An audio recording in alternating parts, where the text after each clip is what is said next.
Salah satu perusahaan drone terbesar di dunia. Aerodin ini dipakai di lebih dari 35 negara. Negara kita itu sangat sulit untuk mengejar atau mendahului ya negeri jiran kita, yaitu Malaysia, di dalam bidang teknologi ya, geng.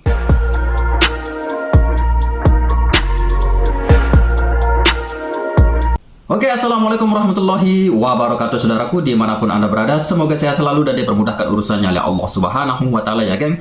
Oke, di sini saya dikirimkan sebuah video, geng, oleh brother kita yang katanya di sini ya, geng, ada beberapa hal, ada beberapa alasan Indonesia itu tidak mungkin mengejar Malaysia. Bahkan kalau mungkin saja itu sangat sulit, geng, mengejar negeri jiran kita yaitu Malaysia di dalam bidang teknologi. Karena Malaysia ini sudah melangkah lebih jauh ke depan masalah teknologi dibanding negara kita ya, geng.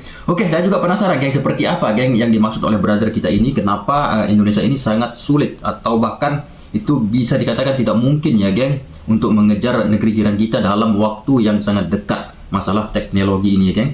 Oke, let's go. Seperti apa videonya, mari kita saksikan sama-sama.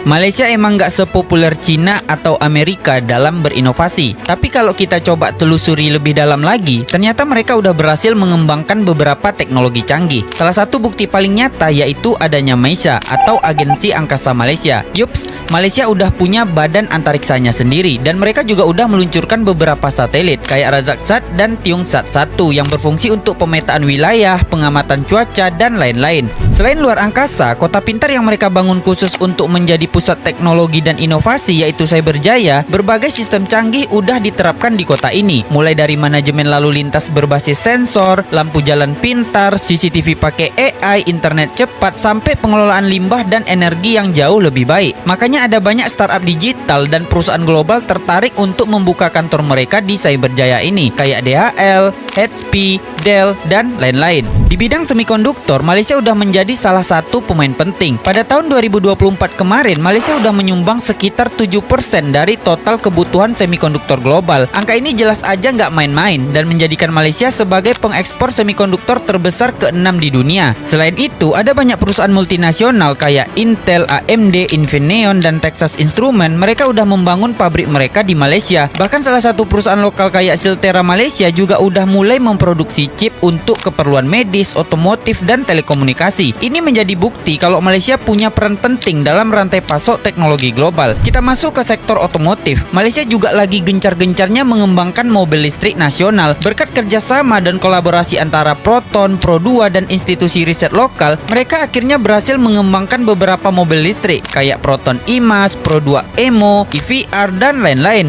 Sedangkan di bidang teknologi AI atau kecerdasan buatan, Malaysia juga nggak mau ketinggalan. Pemerintah Malaysia udah menyusun panduan nasional untuk mengatur dan mengembangkan teknologi AI di berbagai bidang. Salah satu contohnya, Malaysia memanfaatkan teknologi AI untuk membantu dokter dalam mendiagnosis sebuah penyakit. Dan satu lagi yang nggak bisa kita lewatkan yaitu teknologi drone. Malaysia udah punya startup yang bernama Aerodin Group, yang sekarang udah menjadi salah satu perusahaan drone terbesar di dunia. Aerodin ini dipakai di lebih dari 35 negara untuk membantu memantau proyek konstruksi, pertanian, dan jaringan listrik. Yang menarik, perusahaan ini berdiri dan berpusat di Malaysia dan bukan milik perusahaan asing, tetapi mereka udah menjadi salah satu pemain kelas dunia. Dan masih banyak teknologi canggih lainnya yang berhasil mereka kembangkan. Tapi dari semua teknologi ini menunjukkan kalau Malaysia emang gak main-main. Meskipun langkah mereka terkesan pelan, tapi arah dan tujuan mereka udah jelas. Kalau selama ini kita cuma melihat Malaysia dari menara Petronas atau industri animasinya, sekarang kita bisa melihat Malaysia dari sisi yang berbeda.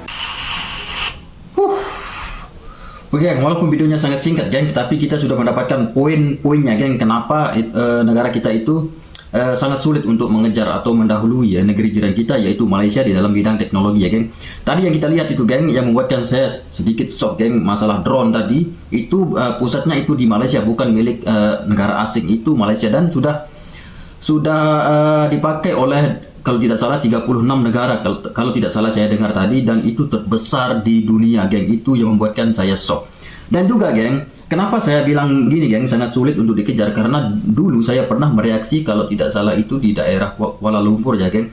Ada sebuah restoran yang dilayani oleh robot, geng. Restoran itu dilayani oleh robot dan mengantar makanan, mengantar minuman, dan juga melayani pelanggan-pelanggan yang lain itu dilayani oleh robot, geng.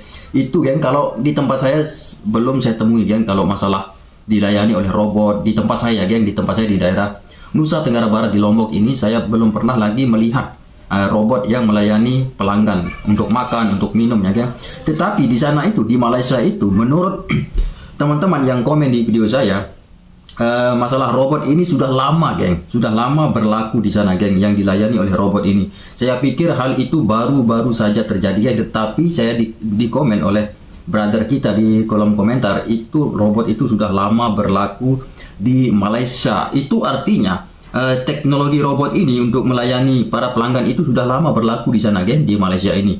Dan itu yang membuatkan, ini pendapat saya juga, ya geng, itu yang membuatkan negeri kita ini untuk sulit mengejar Malaysia di dalam bidang teknologi. Teman-teman dengar saja sendiri tadi sudah teman-teman dengar bahwa Malaysia itu Badan Antariksa kalau tidak salah, ya geng, mempunyai perusahaan tersendiri di dalam Malaysia, bukan perusahaan asing yang berdiri di sana, dan itu adalah perusahaan sendiri milik Malaysia. Dan begitu juga dengan mobil, geng.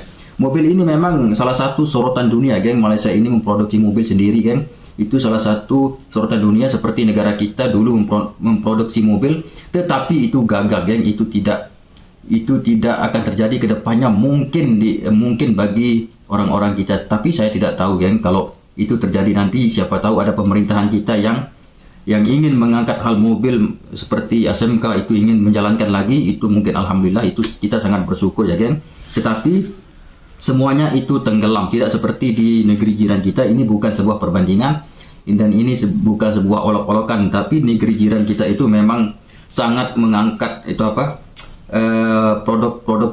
produksi dalam negeri, ya geng, seperti mobil, dan juga tadi itu Proton itu sudah meningkatkan ke dalam mobil listrik, geng, seperti yang teman-teman lihat tadi. Itu yang membuatkan wow, sedikit membanggakan, ya geng, bagi negeri jiran kita, bagi rakyatnya juga sangat bangga mempunyai kerajaan yang seperti itu. Dan seperti yang dikatakan oleh brother kita yang mengirimkan video ini adalah salah satu alasan mengapa negeri kita itu, negara kita itu sangat sulit untuk mengejar negeri jiran kita, yaitu Malaysia. Jikalau mungkin saja, itu pun sangat sulit, geng, sangat sulit, memerlukan berpuluh-puluh tahun untuk mengejar.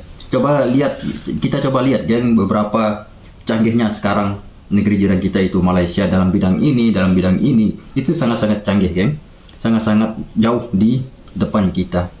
Masya Allah, ini sangat-sangat luar biasa. Wow, oke, sampai di sini saja, geng, video saya. Seperti biasa, kita akan berjumpa lagi di video-video selanjutnya. Jaga kesehatan teman-teman. Assalamualaikum warahmatullahi wabarakatuh.